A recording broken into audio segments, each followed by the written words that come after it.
नमस्कार दर्शक बंधु जय जगन्नाथ दर्शक बंधु आज कार्यक्रम आम आलोचना करवा 2026 मसीहा मे मास 15 तारिख दिन ठारू वृष मास आरंभ हो दिन ठारू रविंकर चलन वृष राशि रहिबो मासिक पंजिका फलर स्थिति किपर एवं शुद्ध काल केबे पुणी आसीबो से विषय आलोचना करवा आपण राशि फलाफल कौन रहिबो संपूर्ण रूपे जानिबा।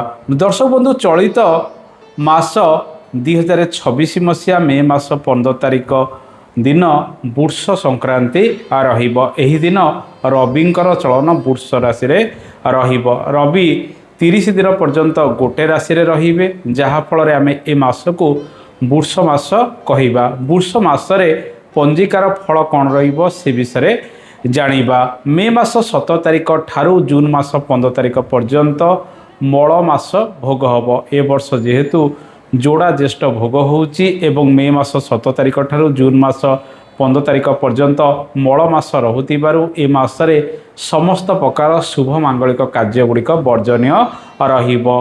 विवाह आदि कार्य सहित गृहारंभ इत्यादि निषेध रहिबो। ए मासरे श्री जगन्नाथंकर उपासना आपण करंतु, श्रीहरि विष्णुंकर उपासना करंतु, अनेक शुभ फल आपण को मिलिबो। दर्शक बंधु वृष मासरे अनेक परिवर्तन राशि चक्र रे घटिबाकू जाउची। एही समय रवि सुधी मध्य किछि राशि रे रहिबो। किंतु जानिबा केउ राशि रे रवि सुधी रहिबो। मेष, कर्कट, सिंह, कन्या, धनु, मकर और मीन राशि रे रवि सुधी रहिबो। आपण जून मास 15 तारिख पर पुनच्छ शुभ मांगलिक कार्य गुड़िक आरंभ करि परिबे।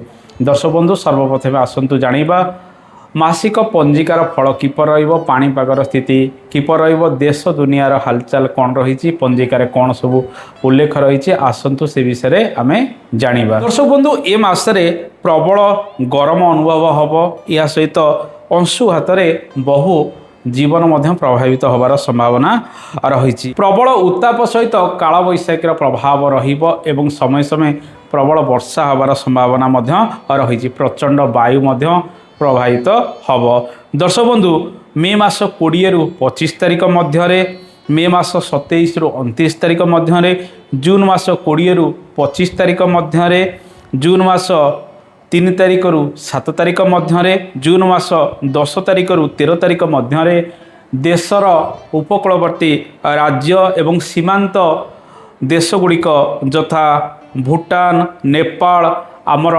सीमांत राज्य गुड़िक जो सब रहिला उपकूलवर्ती अंचल यथा पश्चिमबंग, आंध्र प्रदेश ये सब अंचल किछि विपर्यय होबार संभावना रही। तो सामुद्रिक झड़, भूमिकंप एवं भूस्खलन द्वारा अनेक क्षयक्षति होबार संभावना रही। ए मासरे 5 गोटी शनिवार सहित 5 गोटी रविवार भोग हम, जहाँफल यह अनावृष्टि, मरुड़ी एवं उत्कट जल समस्या वृद्धि कराइब। देश देश मध्य शत्रुता वृद्धि पाइब एवं युद्धर परिस्थिति उपजिबार संभावना रही। अमेरिका, ईरान तथा अन्य इस्लाम राष्ट्र रे अंतद्वंद सृष्टि तथा युद्धर विभीषिका वृद्धि पाइब। देश तथा राज्यर उत्तर पूर्व भागरे भूमिकंप एवं प्रबल वायु प्रभाव एवं परिवहन दुर्घटना वृद्धि पाइबार संभावना रही। जनसाधारण रे सरकार मध्य विरोध भाव एवं असंतोष अनेक वृद्धि पाइपे। तेणु ये सब स्थिति पंजिकार उल्लेख रही। सहित ए मासरे फसल हानि, धन जीवन अनेक क्षेत्र में प्रभावित होबार संभावना रही। दर्शक बंधु आमे तो जानिले मासिक पंजिका फलर स्थिति कौन रही। पंजिकार एवं आसतु जानिबा पंचांगर स्थिति कौन रहिबो। मे मास 15 तारिख दिन मेष राशि रे चंद्रंकर स्थिति अहोरात्र रहिबो। एही दिन मेष राशि रे घात चंद्र रहिबो। एही दिन बिच्छा, धनु एवं मीन राशिर घात बार रहिबो, जेहेतु शुक्रवार ए दिन रहुची। एही दिन दिवा 8:45 ठारू सूर्यास्त मध्य संक्रांतिर पुण्यकाल रहुतिबारु आपण एही दिन गुड़, गहम, लाल वस्त्र इत्यादि दक्षिणा स्वरूप दान दे पारिबे। ग्रह विप्र मान घर को निमंत्रण करी या सहित संक्रांति रहुतिबारु आपण एही दिन उपवास करि पारिबे। घरे ग्रह शांतिर होम इत्यादि କରିପାରିବେ। ଏହି ଦିନ ଶ୍ରୀହରି ବିଷ୍ଣୁଙ୍କର ଉପାସନା କରନ୍ତୁ।